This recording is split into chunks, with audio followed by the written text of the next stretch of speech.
ചികിത്സാ പിഴവിനെ തുടർന്ന് രോഗി മരിച്ചെന്ന പരാതിയിൽ രാജഗിരി ആശുപത്രിക്കെതിരെ കേസെടുത്തു.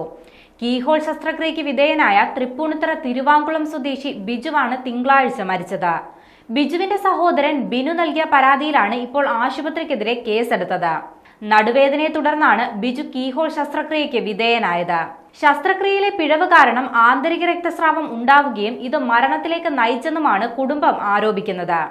ആന്തരിക രക്തസ്രാവം രോഗിക്കുണ്ടായെന്ന് ഡോക്ടർമാർ തന്നെ പറഞ്ഞതായും സഹോദരൻ ബിനു പറയുന്നുണ്ട്.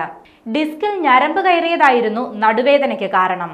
വിദഗ്ധ ചികിത്സയ്ക്കായി രാജഗിരി ആശുപത്രിയിൽ ജൂൺ 25-ാം തീയതി എത്തുകയും ന്യൂറോ സർജൻ മനോജിനെ കാണുകയും ഓപ്പറേഷൻ നിർദ്ദേശിക്കുകയും ചെയ്തെന്ന് കുടുംബം നൽകിയ പരാതിയിൽ പറയുന്നുണ്ട്. 27-ാം തീയതിയാണ് കീഹോൾ സർജറി നടത്തുന്നത്. അന്ന് രാത്രി തന്നെ ബിജുവിനെ റൂമിലേക്ക് മാറ്റുകയും ചെയ്തു.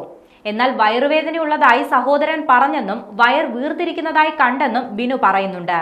തുടർന്ന് ഗ്യാസ്ട്രോയുടെ ഡോക്ടർ പരിശോധിക്കുകയും ഗ്യാസിനുള്ള മരുന്ന് നൽകുകയും ചെയ്തു. തൊട്ടടുത്ത ദിവസം രാവിലെ ഡോക്ടർ മനോജ് വന്ന് ഗ്യാസ് ഉള്ളതിനാൽ നടക്കാൻ പറഞ്ഞു. എന്നാൽ ബിജു തളർന്നു വീഴുകയായിരുന്നു. പരിശോധനയിൽ BP കുറഞ്ഞതാണെന്ന് കണ്ടെത്തി. തുടർന്ന് നടത്തിയ പരിശോധനയിലാണ് രക്തസ്രാവം കണ്ടെത്തിയത്.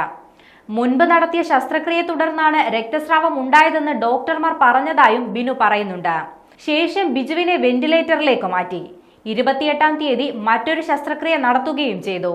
ഹീമോഗ്ലോബിൻ കുറവായതിനെ തുടർന്നും വൃക്കകളുടെ പ്രവർത്തനം മോശമായതിനാലും ഡയാലിസിസ് ആരംഭിക്കുകയും ബിജു ഇന്നലെ മരിച്ചുവെന്നുമാണ് കുടുംബം പറയുന്നത്.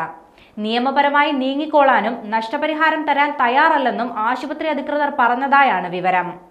ശസ്ത്രക്രിയയ്ക്ക് ശേഷം ഇദ്ദേഹത്തിന് യാതൊരു കുഴപ്പവും ഉണ്ടായിരുന്നില്ലെന്നും BPയിലുണ്ടായ വ്യതിയാനമാണ് മരണത്തിലേക്ക് നയിച്ചതെന്നുമാണ് ആശുപത്രി അധികൃതർ പറയുന്നത്.